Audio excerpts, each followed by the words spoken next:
My job is to advocate for farmers at the national level in Congress, White House, USDA, EPA, wherever they may be talking about policies that might affect agriculture. Our organization represents 6 million members, 2,800 county farm bureaus that has a board of directors there of 10 or 15 people, and we touch every community in this country. All our policy that we work by each and every day comes directly from our grassroots. Some farmer somewhere thought up an idea that, hey, we need to do this. We need to develop this policy so that it can help farmers and ranchers or help us produce the food and fiber for our people in this country.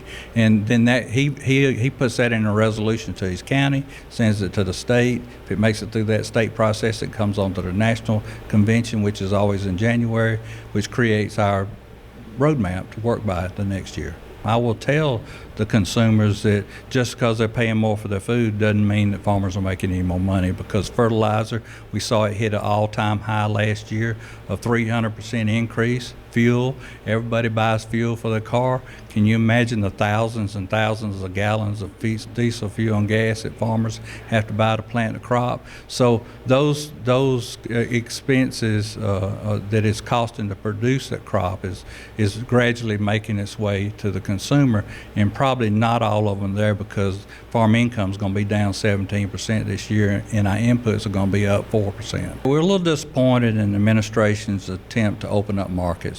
They've taken trade on from a different direction, a different perspective, and what they've done really hasn't generated any more open markets to our farmers and ranchers, and that's what we need. Open the market up, let us compete with the world. We can compete with any farmer and rancher all across the world, and a level playing field is what we need too, because we need to make sure that there are no more restrictions on what we send out and what we require coming in. Our farmers and ranchers live on their land.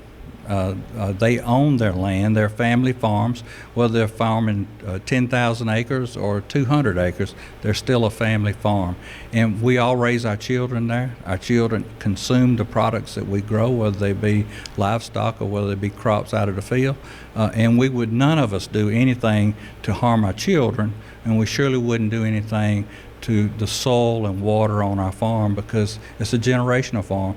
We're going to pass it on to another farmer, or we're going to pass it on to one of our children to continue to grow food and fiber for the country. And that's why they should trust our farmers. A lot of people want to criticize the varieties that we have today, but we're creating varieties that take less crop protection too, so we don't have to spray as much. It takes less water to grow it, and you put it in that black soil out there that our farmers are working really hard to protect and take care of.